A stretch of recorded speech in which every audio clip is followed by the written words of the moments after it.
Welcome back to another entry of the DisneyVerse, where we tried to connect every Disney animated classic together using in-universe connections, Easter eggs and theories, both popular and my own. This is the second part of a two-parter where we tried to connect the 8 separate segments of Fantasia into the DisneyVerse. A quick recap. In this part we will be discussing the last 4 segments of Fantasia, the Pastoral Symphony, Dance of the Hours, Night on Bald Mountain and Ave Maria. To make things easier, we will be recapping and connecting each segment individually, starting with the Pastoral Symphony. If you still haven't seen Fantasia since the last part, there's still time because I'm about to spoil the last half of it. If you still haven't checked out the last part, make sure you do that too. The film is available on Disney+, and also make sure to give this video a like if you like this episode. Okay, you ready? Then I'll begin. After the intermission. Before we get into the Pastoral Symphony, there is an intermission which the orchestra returns from. They start to jam out and then Deemsy Boy introduces a new character called the Soundtrack, who he interacts with and says that the soundtrack is the character directly responsible for creating images from sound, which adds further context and evidence to the first segment of Fantasia we discussed in the last entry, Toccata and Fugue in D minor. It was the soundtrack the whole time creating the images, proving it took place at Walt Disney Studios. The existence of the soundtrack within the DisneyVerse is interesting because it suggests that all accompanying music to every film within the DisneyVerse was directly caused by the soundtrack. They are the reason characters burst out into song as if it's just an ordinary thing to do, because in the DisneyVerse it is. During the opening to Rite of Spring, what was used to introduce us to the creation of the world? That's right, it was music. The soundtrack has been present ever since the beginning of the DisneyVerse, and may as well be a god in my eyes, which leads us neatly into the Pastoral Symphony. After saying goodbye to the soundtrack, Deems introduces the 5th segment of Fantasia based on Beethoven's 6th, the Pastoral. Deems tells us the setting to be Mount Olympus, and introduces the names of many creatures such as fauns, satyrs, centaurs and centaurettes. He also introduces the names of several gods: Bacchus, Vulcan, Zeus, Iris, Apollo, Morpheus and Diana. The segment begins on Mount Olympus, where unicorns and fauns are shown frolicking. The Pegasuses, or Pegasi I suppose, are shown flying through the sky before resting in a lake. We then meet the centaurettes who are bathing before we meet the centaurs who join them. The cherubs see one lonely blue centaur and a lonely blue centaurette and pair them together before giving them some privacy. For you know what. The centaurs and satyrs then get to work producing wine for the god Bacchus, who rides on a donkey unicorn hybrid. Bacchus indulges himself in partying before a great storm and everyone seeks cover. Vulcan creates thunderbolts for Zeus, who throws them at Bacchus for fun. A thunderbolt hits the vat of wine and causes it to flood the place. Zeus becomes tired and throws away the last of his thunderbolts before falling asleep alone. The sun comes up and everyone leaves their shelters. Iris, the goddess of rainbows, flies in, leaving a rainbow in her wake, which the cherubs and young Pegasuses play in. Pegasi, I really don't know. Apollo arrives on his chariot, leading to the sunset. Morpheus, the god of sleep, follows him, putting everyone to bed, and Diana shoots a star across the sky before the segment comes to an end. When and where is it set? So let's start with the where, as that's far easier. It takes place on and around Mount Olympus, which as everyone who is a fan of Greek mythology knows, is set in Greece. So this segment is set in Greece. The when is slightly more difficult to place, but not impossible. Since it's shown as a relatively peaceful time on Mount Olympus, we can infer that it's set after the war with the Titans. In fact, we know it is because Zeus is shown as the king of the gods. With the lack of people, we can infer it takes place before humanity and before the Age of Heroes, which we'll come back to shortly. And without the presence of dinosaurs and that the Earth has recovered, we can infer it takes place long after their extinction, but before humanity, placing it still in prehistory, but a little time after the Age of Dinosaurs. Now the connections. Now for the fun part, where we discuss how the Pastoral Symphony connects to the DisneyVerse. I don't think this connection will come as much of a surprise to anyone. Almighty Zeus. That's right, the Pastoral Symphony clearly connects to Hercules. The connection is easy to explain. Both events take place on or around Olympus. They both feature similar mythical creatures like centaurs and satyrs, and they both feature gods. Of course, the gods in a pastoral symphony don't share the same appearance, or for some of them even the same name, such as Bacchus instead of Dionysus, but that can all be explained away quite easily by remembering the fact that we're talking about gods. In myths, gods change their appearances all the time. Sure, Zeus may be blue in Fantasia and orange in Hercules, but that doesn't mean he's not the same character. He's still Hercules' father. Some gods may do the same with their appearance, as they do with their name. Change it back and forth between Greek and Roman when they feel like it. And if you're still not convinced, we see this exact situation in Hercules with Hercules himself. In Greek mythology, Hercules isn't called Hercules, that's his Roman name. Hercules is known as Heracles. So if the main character of his own film can go by the name from a different mythology, why can't the gods? The same can be said for Mount Olympus itself. It may not look exactly the same between the two films, but who is to say the gods haven't made any renovations? We know Hercules takes place after the Pastoral Symphony because we know it takes place before the Age of Heroes, which Hercules is sat at the tail end of. Zeus is seemingly single and not married to Hera because we see him going to bed by himself, which means that he's not yet a father to Hercules at least. Even if we look at the design similarities between Pegasus from Hercules and the Pegasi we see in the Pastoral Symphony, you can't say they aren't from the same universe. There is no direct evidence claiming Pegasus is the first of his kind. He's just named after his kind, similar to how someone may call their cat Kitty. It happens. All evidence points to the Pastoral Symphony and Hercules being connected, strongly connected at that. Hercules is just set long after the segment, so I am very confident at this connection, which makes Hercules the 12th film we've connected so far. Dance of the Hours. Deemsy Boy introduces the next segment, Dance of the Hours, a ballet which represents the different hours of the day. We will now recap the segment in a quick recap. We are taken into the Great Hall where we meet an ostrich ballerina called Madame Upanova, who wakes up her ostrich friends. Their dance represents dawn and early morning. Upanova feeds her dancers fruit, which I can only assume represents breakfast, and they drop some grapes into a pool before running off. Then we meet Hyacinth Hippo, who emerges from the pool and eats the grapes. She dances with fellow hippos who represent the hour of noon. Hyacinth yawns before lying down to take a siesta, and evening falls, which leads to Elephantine and her elephant troop, entering and dancing around a sleeping Hyacinth. They blow bubbles with their trunks and dance with the bubbles.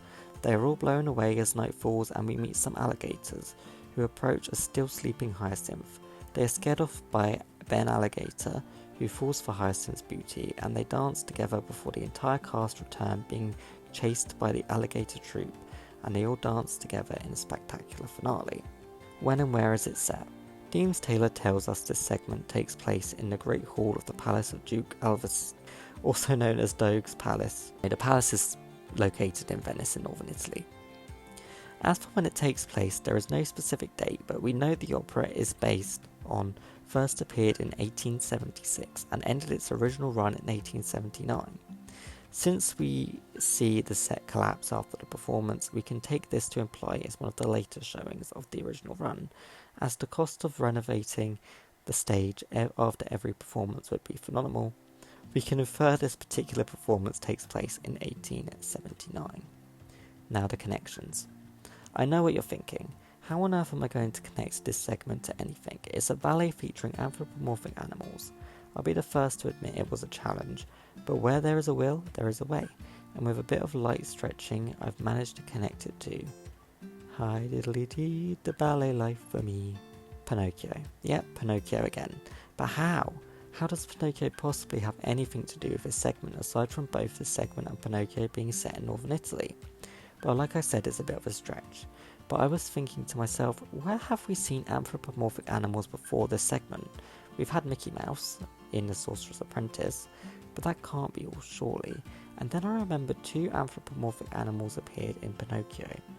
Honest John the fox and Gideon the cat, both existing in the 19th century, albeit almost half a century before Dance of the Hours takes place, but they don't have to actually be around during that time to form a connection, because their mere existence proves that not only do anthropomorphic animals live alongside humans in 19th century Italy within a DisneyVerse, but that they are prone to enjoy the theatre. And one can only assume other arts, such as, ballet. Honest John and Gideon set a precedent for anthropomorphic animals such as themselves existing within the performing arts.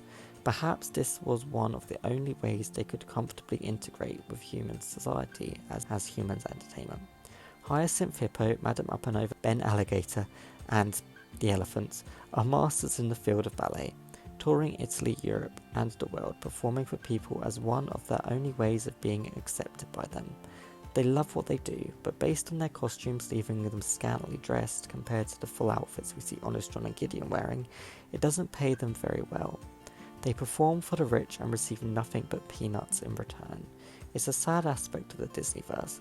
It shows the classism present where the animals who cheat and manipulate the system can afford to walk the streets proudly in their finest clothes, whilst others are stuck performing on stage and going back to who knows where after, maybe even the zoo. The performers truly do deserve better. A Night on Mould Mountain and Ave Maria. Although there are two remaining segments of Fantasia left, as Deems tells us, they are both linked together to represent the forces of good and evil, so they will only take up one last section of the century. A quick recap. We approach an eerie looking mountain at night where Satan, or Chernobog, as he's commonly referred to, awakens from his slumber. He reaches out his shadowy claws down into a village below and summons the spirits of the dead to come to his call. They fly to his domain, ushered by demonic-looking spirits riding skeletal steeds. Demons dance around the place and are picked up by the devil before being thrown into hellfire. The spirits of beautiful women dance on Chernobog's palm before he contorts them into beasts. The damned dance for his amusement and fall into the fires of hell. The bells of morning ring out and force Satan back into his slumber, and the spirits return back to their resting places. We see a procession of people carrying lanterns walking beside a body of water. They lead us to a beautiful, almost heavenly landscape as the sun begins to rise. And that brings us to the end of the film. When and where is it set? Deems tells us when this segment is set. Well, kind of. He tells us it takes place on Walpurgis Night, which falls on the 30th of April and ends on the 1st of May. As for what year it takes place, it's difficult to say, but it was completed on the 23rd of June 1867. So for simplicity's sake, we will say it takes place on the 30th of April that year. Nothing in a segment really dates it before or after. It's all generically Gothic, so it feels like a reasonable placement time-wise. As for where it's set, Dean states it takes place on Bald Mountain, where it's said the devil gathers with his servants. Bald Mountain is actually a generic name in Slavic myth for any mountain with no trees on their summits where witches gather. The version we see in this segment is the Lisa Hora near Kiev, Ukraine. So we shall take this and say our Bald Mountain is set in Ukraine. Now the connections. There are many ways we can connect this segment to the Disneyverse, which we will explore in the future, but the connection I've chosen feels the most in line with the theming of good versus evil which we see from this segment. Hellfire, the Hunchback of Notre Dame. The Hunchback of Notre Dame is the perfect connection for the last two segments of Fantasia. It's just as gothic in appearance and tone, and it heavily features the themes of good versus evil. Judge Claude Frollo is a wicked, corrupt man who finds himself tempted away from the light of his god and finds himself in the clutches of the devil. As we know from Dean's introduction, Chernobog and Satan are one and the same. When Frollo is singing about the devil being stronger than a man, he is singing about Chernobog. We even see his evil magic showcasing itself throughout the song Hellfire, where an image of Esmeralda dancing in the flames very closely resembles the image of the beautiful woman who Chernobog tortured on Bald Mountain. We even see hooded demons like the ones riding through the night taunting Frollo. Frollo also asks Maria for his protection. Maria, of course, being the Latinized version of the Virgin Mary, whom the song Ave Maria is dedicated to, being a prayer to her. When Frollo meets his fate and falls to his death, it's Chernobog who takes on the appearance of the sculpture Frollo is clinging onto, and it's his hellfire that Frollo falls into. In the end, he becomes one of the servants of Chernobog, joining him in hell. You may wonder how the Disneyverse can have both Greek gods and a Christian god, but there is no plot hole to be found. All gods can simply exist within the Disneyverse. Zeus and a Christian god can coexist within the universe. Perhaps they're even the same kind of being, or maybe God is just one of the many faces of Zeus. That's not me claiming that's how it works in our world. Remember, the Disneyverse is a fictional universe and doesn't work in exactly the same way ours does. There are many differences and similarities. Either way, Frollo's belief in the devil in Chernobog and his claiming of Frollo's soul is what connects the last segments to the Hunchback of Notre Dame.